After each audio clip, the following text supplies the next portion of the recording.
Good morning and welcome to Momentum's special interview today on the 31st of January 2022. It's currently 10:30 on the clock, and today we are talking to the Senior Fire Superintendent Noor Hisham Kamal, who is with the Operations Management Center branch and Fire and Rescue Operations Division. Of course, today we are talking about preparing for Chinese New Year 2022, produced by Hisham, and of course we do have Facebook Live coming your way as well. Good morning to you, Mr. Hisham. How are you today? Yeah, good morning, KJ.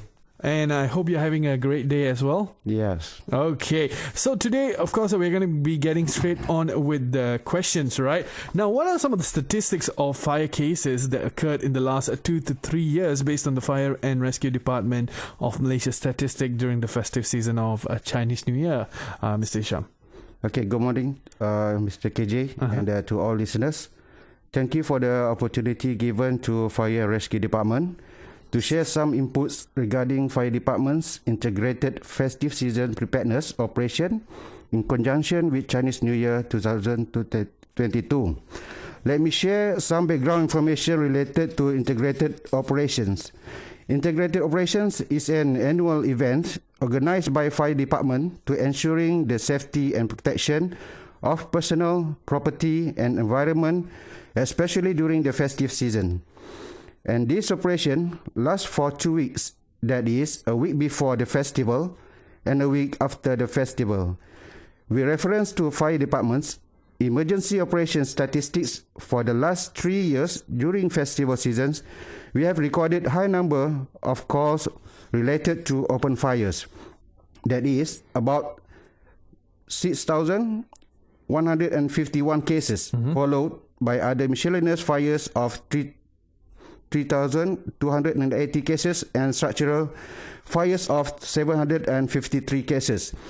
Basically, open fires involve forest fires, bushes, weeds, gardens, farms and garbage.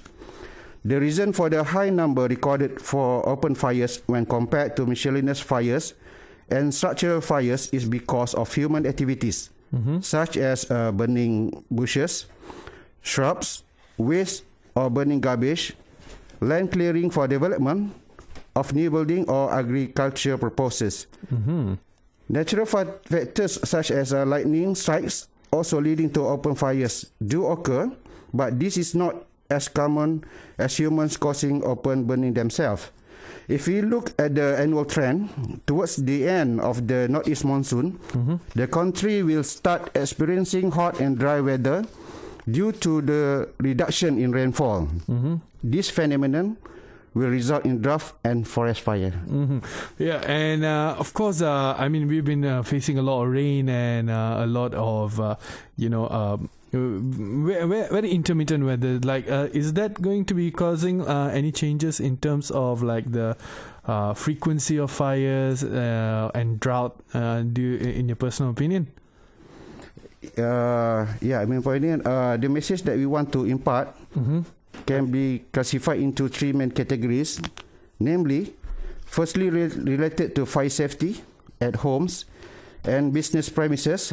Second, related to road safety, and third, related to safety while carrying out recreational activities on the water.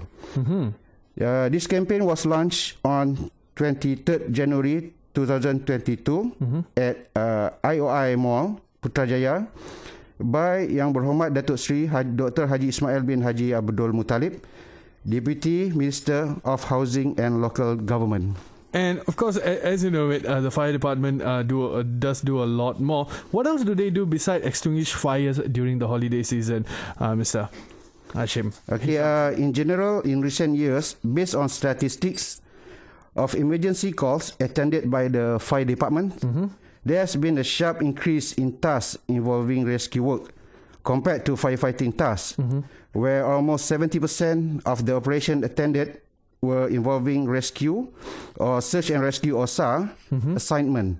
Apart from firefighting work, the scope of firefighters during the festive season cover various aspects, including road traffic accident or RTA, SAR, We conduct planned patrolling at major federal and state roads, as well as stationing or positioning fire engines at strategic locations at North-South Expressway and also at East Coast Expressway.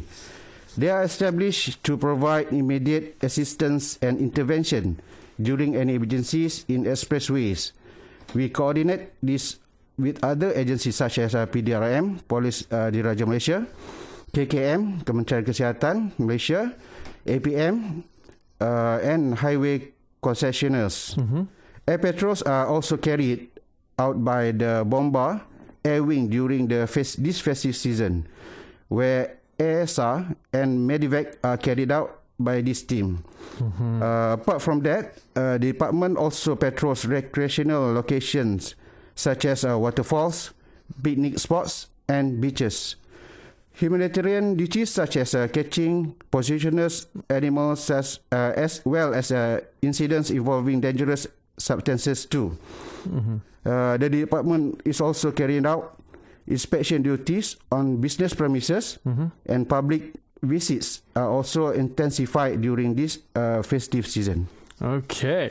And Tuan Noor Hisham, does JBPM establish any strategic locations to address the possibility of emergency cases? And where is it usually established for the Chinese New Year operation period? Yes, there is indeed. These strategic steps are taken to ensure that prompt, accurate and integrated assistance can be provided to save lives, property and also reduce response time in congestion during the festive season. Based on incident statistics, risk analysis and from our experience, we have identified and assigned a strategic location to patrol and locate personnel and assets on a regular basis for the duration of the operation. For example, authorities have identified 14 strategic locations on the North, South and East Coast highways as accident-prone areas, and we have stationed our fire assets at this location. And number one, at the standby location at Pejabat Section Plus, Gurun, kilometer 81.3 towards south in Kedah. Number two, Plaza Tol Juru, kilometer 145 towards north in Pulau Pinang. Number three, Pejabat Section Plus, Taiping, kilometer 205 towards north in Perak. Number 4, Pejabat Section Plus, Kuala Kangsar, kilometer 242 towards south in Perak. Number 5, Pejabat Section Plus, Tapah, kilometer 327 towards north in Perak. Number 6, Plaza Tol Rawang, kilometer 444 towards south in Selangor. Number 7, Persimpangan Bukit Mahkota, kilometer 289 towards south in Selangor. Number 8, Pejabat Plus Pedas Linggi, kilometer 240 towards south in Negeri Sembilan. Number 9, Pejabat Section Plus Yong Peng, kilometer 100 towards north in Johor. Number 10, Plaza Tol Sedenak, kilometer 41 towards south Johor. 11, RNR Genting Sepah, kilometer 38.4 in Pahang. Number 12, RNR Temerloh, kilometer 129.6 in Pahang. RNR Gambang, kilometer 193.7 in Pahang. And the last, RNR Perasing, LPT2, kilometer 260 in Terengganu. And that would mean that no matter what issues happen on the roads during this festive season, the fire department is always nearby to make sure that they get the help that they need. And like for instance, right, how many fire officers will actually be on duty during the campaign that you have right now in terms of task coordination and the staff strength? Is there going to be a holiday freeze for your staff this coming holiday season, Tuan? Okay, the Malaysian Fire and Rescue Department as the main rescue agency, as well as with other agencies, always pay special attention in ensuring the safety and well-being of the people during the festive seasons. As with the practice of previous years, the department has planned and coordinated leave where leave approval is only limited to 20% of the state, zone and station personnel. Wow. Okay, in terms of strength, 12,000 firefighters, 1,400 auxiliary firefighters, and 9,000 volunteers firefighters will be on duty throughout this campaign period. And of course, a very big thank you to all of them for actually, letting go of their leaves and actually standing by to make sure that all of us can celebrate our holidays in safety. And of course, Tuan, in general, what are some of the causes of accidents or fires that occur frequently and taken lightly by the community? Okay, briefly, the root cause of an incident of fire is due to negligence, lethargy, insensitivity, and unpreparedness by the victim. As an example, use of electrical appliances where one extension cord is used for many appliances. Usually it will cause overloading and perhaps arcing and lead to the fire. So guys, if you are using extension cords, don't overcrowd the cord, and if possible, spend a bit more for an extension cord that actually shows you if you're overloading the extension cord as well. Now, Tuan, back to the questions. Now, in the event of a home emergency or fire, what is the fire department's advice to the public on what they should do right away? Okay, we have several advice to the public. First, calm down when seeing a fire. And number 2, warn the other family members. Number 3, get out of the house and wait in an open place. Number 4, immediately call the fire department by dialing 999 or talian kecemasan negara MERS 999. And number 5, don't go out again in the burning house or burning structures. Okay. And then remember, smoke kills in seconds and fire spread in minutes. In a fire, there is no time for us to procrastinate. Yes, make sure that you spend that little amount of time to make sure that you follow these instructions. First things first, you calm down. Second, you warn your family members or friends. Get out of the house, wait in an open place. Then you call the fire department by dialing 999. Don't go into the house again till the fire department gets there and they tell you that it's safe for you to enter the premises. Remember, smoke. That is something a lot of people forget about. Smoke kills, right? And of course, Tuan, can you share some of the advices and suggestions related to the aspects that need to be given attention by the public, especially during the festive holiday season? Okay, firstly, before leaving home, during the festive season, firstly, it's about the gas management. Yes. So you have to remove the gas cylinder head. Number 2, about the electrical management. Switch off all plug point. Okay. Number 3, before you leaving home, inform the neighbors, the management office, and the nearest police station. Okay. About leaving the house. And the second, about the road safety management. You have to keep your vehicle in good condition.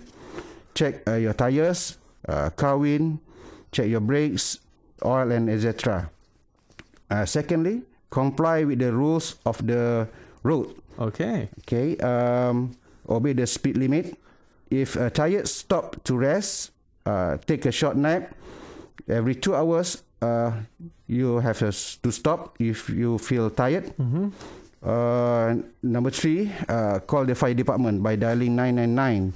If see a road accident and a fire. Okay, and number 3, about the recreation management. Make sure to follow the instructions stated in the warning board. Number 2, sensitive to weather conditions, water depth, and inherent risk factors. Number 3, be alert when in the water. Number 4, make sure and understanding of water conditions.